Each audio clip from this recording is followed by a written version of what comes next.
Radio Row Day 3, Super Bowl 60. We're out here in San Francisco. Everybody's here in town this week. We got the Super Bowl rolling. I'm here with some of my shipmates I actually just walked into yesterday. I saw a Jacksonville Jaguars hat, and I was like, "Oh, Duval, what's up, man? I'm in Jacksonville."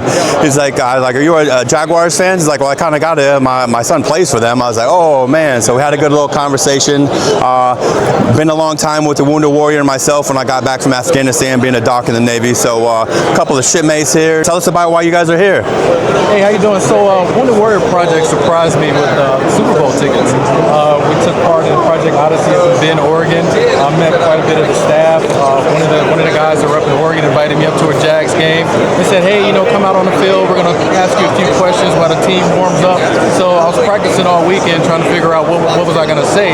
And so here I am waving to the camera, and all of a sudden, Devin Lloyd walks up behind me with 2 Super Bowl tickets. I was like, Lord. I was thinking to myself, I was like, you see this on TV, and this can't be me. This can't be really happening. And to this day, I'm just as excited right now as I was then. So you guys known each other for a while, though, right? Absolutely. Yeah. We were staged together back in 2011.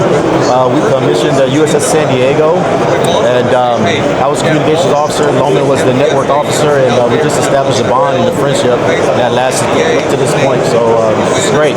So you were part of the pre-com unit? I was part of the pre-com unit, yes. So watch this, fans. How small the world is and how small the Navy is. Was your commanding officer Kevin Myers?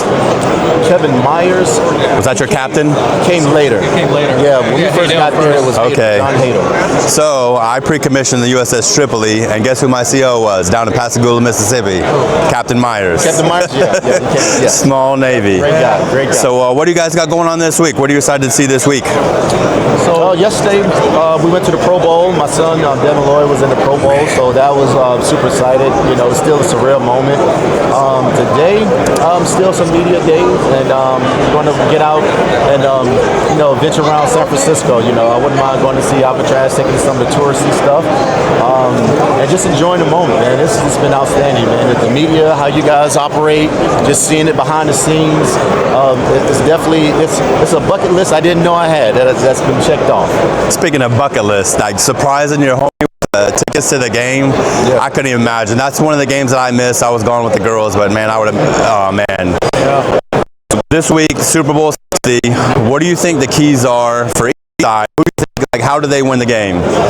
Well, Drake May being a rookie, he's got to not turn the ball over, but that Seattle defense is a beast. So I think it's going to be a low-scoring game. I think it's going to be a game of strategy. But the running game of the Seahawks is also picked up. So I just want to see a great game. Joe and I, we joked about that the Bears and the Jaguars could have been here. That would have been really triple awesome. How amazing would that have been if with your buddy, your son winning the Super Bowl? Yes. Talking about that's epiphany. Like I could die right here and the world would be fine. Yes. Yeah. Oh my God. It would have been a win-win for either one of us. It would have been bittersweet. Obviously, I want my son to win, but for Loman to win Super Bowl tickets for the first time, this team make it. I'm not even a Bears fan, but I was kind of rooting for him a little bit. But that would have been good too. It would have been a win-win for both of us. So initially, you were a Cowboys guy, right? I'm definitely a Cowboys fan. Are you transplanted now? Well, you know what? Now I'm whichever team my son's with. I love that. Support him. You can still like the Cowboys, but I love the Cowboys, but when my son, whatever team he supports, Jacksonville, whatever in the future, I'm rocking with him. So stay healthy, win the games. All right. So Wounded Warrior Project. How did you get involved with Wounded Warrior Project? Wounded Warrior Project is well known throughout the military. It does a lot. It's a wonderful organization. The Wounded Warrior Project on Odyssey that was in Bend, Oregon, my son Devin actually invited me to it. Really? So that was my first actual event that I went to. He called me up and he said, "Hey Dad, I'm going to Wounded Warrior. I would love for you to join me." And of course, I couldn't turn that down. This is an opportunity for him and I to get away because he's deeply involved with the Wounded Warriors because he grew up as a military kid, and I love the fact that he gives back. And I invited Loman to it. I gave him a call because Loman was involved in the Wounded Warrior program in Florida. So I thought it'd be a great opportunity for him to come out. And we went there and met some awesome people. The activities they had going, they kept us busy. They kept us engaged. They had a lot of fun activities, a lot of group sessions. A lot of just deep therapy time for us to just engage and talk to each other. So it was beyond my expectation to actually participate in an event. and I'm looking forward to doing many more. So the Project Odyssey, that's like a little small, just a little group. You went as well at the same time, right? well. Yeah. Small group, The smart was 20 to 30 people? 20, 30 people. from Just to all connect and get away from the world, Exactly. put down all your social media, what we're doing here, Exactly. and get away, get some mental time. So here at the Mark Network, we're all about overcoming mental health, overcoming obstacles in our way. Just tell me real quick, in your career, in your life, what's the biggest struggle that you are proud of that you overcame? I actually learned this in Bend, Oregon. It's about being present. A lot of times, I find myself looking ahead. I have a 2-year-old, so I'm at this birthday party and I'm already thinking about cleanup. I'm already thinking about the next day or the traffic to get out of here. Instead of, thinking ahead or thinking behind, be present in the moment.